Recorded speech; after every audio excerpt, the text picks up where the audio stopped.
Donc voilà, on va travailler les hachures. Donc pour la petite présentation aujourd'hui, je vais utiliser quelques types de crayons différents. On a le porte-mine, le plus simple.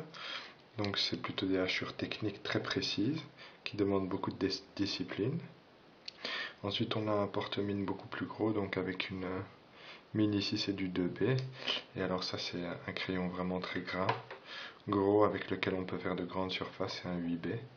En plus celui-ci on arrive même à faire des lavis avec de l'eau si on voulait. Et donc l'exercice c'est de donner de la texture, de l'ombre, des nuances et des valeurs de gris à notre dessin. Donc une chose importante, on va juste apprendre. Donc, les hachures les plus basiques ce sont en fait des lignes parallèles qui viennent en fait habiller la matière. Alors les lignes parallèles, voilà, on commence et puis après c'est une sorte de discipline. Suivant les matériaux qu'on dessine, on a en fait pour un matériau très lisse, très plat, très plan, on pourrait appliquer quelque chose de très rigide, de très linéaire, alors que pour des hachures qui sont plus de type organique, pour des écorces d'arbres, des falaises, des scènes de nature, on peut aller dans des hachures qui vont plus dans des courbes même, mais qui ne sont pas aussi structurées. Tout dépend en fait de ce qu'on regarde, comment on veut représenter. Donc on a vraiment différents types de hachures qui sont en fait qui remplissent tout simplement les différentes surfaces. Bon, ça c'est l'hachure la plus traditionnelle, je vais dire. Ce sont des petits poquets, des petites poches de lignes parallèles entre elles qui viennent remplir, faire la structure première de la matière. Et ensuite, quand on a en fait des intersections qui sont un petit peu mal dessinées. On vient les remplir avec un doublage, mais légèrement en oblique.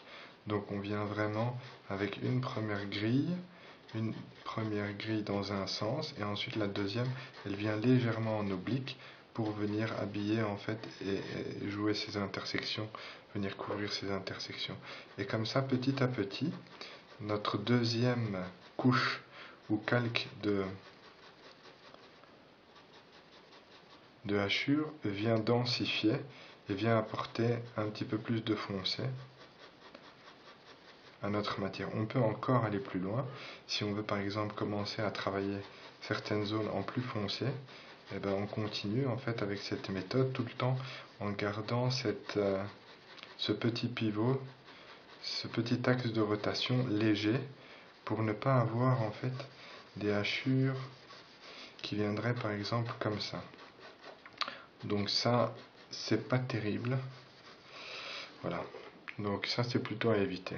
Alors ça, ce sont des hachures très techniques. Maintenant, certains d'entre vous vont peut-être dessiner ou ont plutôt envie de dessiner quelque chose de soft, donc de plus adouci. Et alors là, il faut prendre plutôt un crayon, type un crayon avec une mine de B, enfin plus grasse, de manière à pouvoir aussi appuyer et à faire des fondus. Là évidemment il faut aussi contrôler ces zones là pour qu'en fait le tout puisse faire quelque chose d'uni. Donc c'est vraiment du travail d'orfèvre de toute façon. Et alors c'est essayer de venir rattraper les blancs pour quand on a envie d'avoir quelque chose qui soit beaucoup plus fondu. On peut avoir différents styles. Même dans un dessin, on peut avoir des fonds plus fondus et ensuite quelque chose de beaucoup plus technique pour apporter de la vivacité ou des détails, des coins plus importants et plus détaillés. Donc pour venir par exemple ensuite venir travailler sur des contours ou alors travailler sur un fond plus soft, travailler avec des zones beaucoup plus fortes qui viennent détailler par exemple un drapé.